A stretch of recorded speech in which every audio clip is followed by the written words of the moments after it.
Hello guys, എല്ലാവർക്കും നമ്മുടെ ഒരു പുതിയ വീഡിയോയിലേക്ക് സ്വാഗതം. അപ്പം ഞങ്ങൾ ഇന്നൊരു യാത്രയിലാണ്. അപ്പോൾ എന്താ പറയുക, 24-ാം തീയതി ക്രിസ്മസിൻ്റെ തലേന്ന് ഞങ്ങളൊരു യാത്ര പോകണം. അപ്പോൾ യാത്ര പോകുന്നതിൻ്റെ വഴിക്ക് കോട്ടയം പാലാ റൂട്ടിൽ വള്ളിച്ചിറ എന്ന് പറയുന്ന ഒരു സ്ഥലത്ത് നമ്മുടെ മോഹനേട്ടൻ്റെ പഴംപൊരിക്കട പലരും കേട്ടിട്ടുണ്ടാവും. ഒരു ദിവസം 200 കിലോയിൽ കൂടുതൽ പഴംപൊരി വിൽക്കണ ഒരു കടയാണത്. വളരെ ഫേമസ് ആണ്. ഇവരിവിടെ എനിക്ക് തോന്നുന്നു ഈ പഴംപൊരി ഉണ്ടാക്കുന്നത് അരിപ്പൊടിയിലാണെന്ന്. അതിൻ്റെ കൂടെ കിട്ടുന്ന ബീഫ് കറി ഒരു രക്ഷയില്ല കേട്ടോ. ഒരുപാട് പേര് അവിടെ കഴിക്കുന്നുണ്ട്. അത്യാവശ്യം നല്ല നമ്മുടെ ഒരു കൈയുടെ പകുതിയുടെ അത്ര വരും കേട്ടോ ഒരു പഴംപൊരി.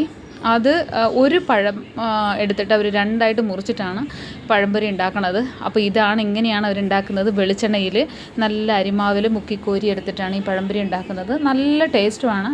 ഇവിടെ ബാക്കി വടകളും കടികളും എല്ലാം കിട്ടും, പൊറോട്ടയൊക്കെ കിട്ടും. എന്നാൽ ഈ പഴംപൊരിയാണ് നമ്മുടെ ഈ മോഹനേട്ടൻ്റെ സ്പെഷ്യൽ എന്ന് പറയുന്നത്. വള്ളിച്ചിറ എന്ന് പറയുന്ന സ്ഥലത്താണ്.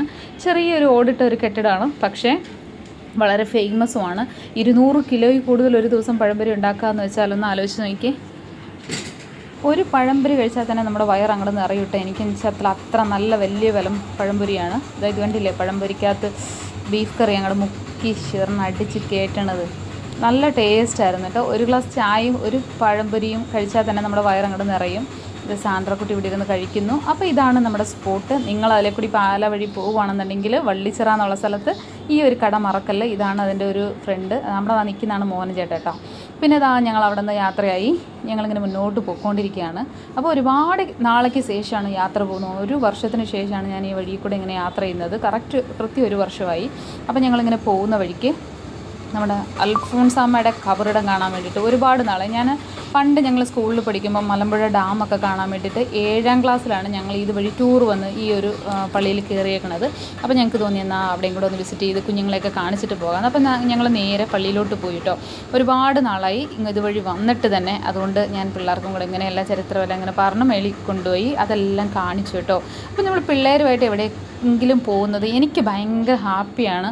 പിന്നെ ടെൻഷൻ ഇല്ലാത്ത ഒരു ദിവസം എന്ന് പറയാം. ഫോൺ കോൾസ്, പിന്നെ ബിസിനസ്സിൻ്റെ ടെൻഷൻ, ഇങ്ങനെ എല്ലാം മാറ്റി വെച്ച് ഒരു ദിവസം ഇങ്ങനെ കുട്ടികളുടെ കൂടെ ഇങ്ങനെ കറയുമ്പോൾ ഭയങ്കര സന്തോഷമാണ്. അപ്പോൾ ഞങ്ങൾ അവിടെ പോയി പള്ളിയിലകത്തൊക്കെ കണ്ടു, ഖബറിടമൊക്കെ കണ്ടു.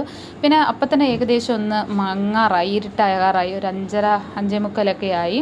അപ്പോൾ ഞങ്ങൾ അതിൻ്റെ അകത്തൊക്കെ കയറി. തൊട്ടടുത്തൊക്കെ കുറേ ക്രിസ്മസ് ഒക്കെ ആയതുകൊണ്ട് കുറച്ച് ഷോപ്പും കാര്യങ്ങളൊക്കെ ഉണ്ടായിരുന്നു. അപ്പോൾ അവിടെ പോയി ഞാൻ പർച്ചേസ് ചെയ്തില്ല ഒന്നും. ഞാനിങ്ങനെ കയറി പോകുമ്പോൾ ബൈബിൾ വെക്കുന്ന ഒരു സ്റ്റാൻഡ് എനിക്ക് ഭയങ്കരമായിട്ട് ഇഷ്ടപ്പെട്ടു. ഞാൻ അത് മേടിച്ചു. പിന്നെ അതിൻ്റെ പുറകിൽ കൂടെ എല്ലാം ഇങ്ങനെ കറങ്ങി തിരിഞ്ഞ് കുറച്ച് നേരം ഞങ്ങൾ അവിടെ ചിലവഴിച്ചു. എന്നിട്ട് ഞങ്ങൾ നേരെ ഞങ്ങളുടെ ഡെസ്റ്റിനേഷനിലോട്ട് എത്താൻ വേണ്ടിയിട്ട് ഇങ്ങനെ യാത്രയാണ്. അപ്പോൾ എവിടെയാണ് പോകുന്നതെന്നുള്ളത് അടുത്ത വ്ളോഗിൽ ഞാൻ പറയുന്നതായിരിക്കും. അപ്പം ഞങ്ങളിങ്ങനെ പോവാണ്. അപ്പോൾ എല്ലാവർക്കും എൻ്റെയും കുടുംബത്തിൻ്റെയും വക ഹാപ്പി ക്രിസ്മസ്. ലേറ്റായിപ്പോയി വീഡിയോ ഇടാൻ. അങ്ങനെ ഇരിക്കുമ്പോൾ അവിടെ ഒരു മീൻകുളം ഉണ്ടായിരുന്നു കേട്ടോ. നല്ല വലിയ വലിയ മീനുകൾ. അപ്പോൾ അത് ഞങ്ങളിങ്ങനെ കണ്ട്. എനിക്ക് മീനെന്ന് വെച്ചാൽ ഭയങ്കര ഇഷ്ടമാണ്. മൂന്നാർ പോയപ്പോൾ ഇതുപോലെ വലിയ മീനുകൾ ഇട്ടിട്ട് നമുക്കിങ്ങനെ സ്പാ തരും. പിന്നെ ഇങ്ങനെ ബോട്ടിങ്ങൊക്കെ പോയപ്പോൾ ഇതുപോലെ മീനുകളെ ഇങ്ങനെ തൊട്ട് പോകാൻ വേണ്ടിയിട്ട്. അപ്പോൾ എനിക്ക് ആ ഒരു ഓർമ്മ വന്നു. പിന്നെ ആ പുണ്യാളൻ്റെ ഇങ്ങനെ ഈ രൂപമൊക്കെ കണ്ട് ഞങ്ങളിങ്ങനെ വീണ്ടും അവിടെ നിന്ന് ഇങ്ങനെ പോകാൻ വേണ്ടി ഇങ്ങനെ നിൽക്കുകയാണ് കേട്ടോ.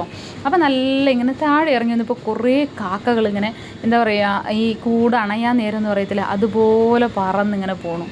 അപ്പോൾ ഞങ്ങൾ യാത്ര തുടർന്നുകൊണ്ടിരിക്കുന്നു. നല്ല ഇരുട്ടി തുടങ്ങിയിട്ടുണ്ട്. ഇനി നിങ്ങളെ ഈ ഒരു വഴിയൊന്നും എനിക്ക് കാണിക്കാൻ പറ്റത്തില്ല, കാരണം നല്ല തിരക്കുണ്ട്. ശബരിമലയുടെ ആ ഒരു സമയമായതുകൊണ്ട് വണ്ടികൾ നല്ല തിരക്കുണ്ട്. അപ്പോൾ നിങ്ങളെല്ലാവരും ക്രിസ്മസ് ആഘോഷിക്ക്. വേറൊരു വീഡിയോയിൽ നമ്മൾ എവിടെയാണ് പോയെന്നുള്ളത് പറയാം. എന്നാൽ ബൈ.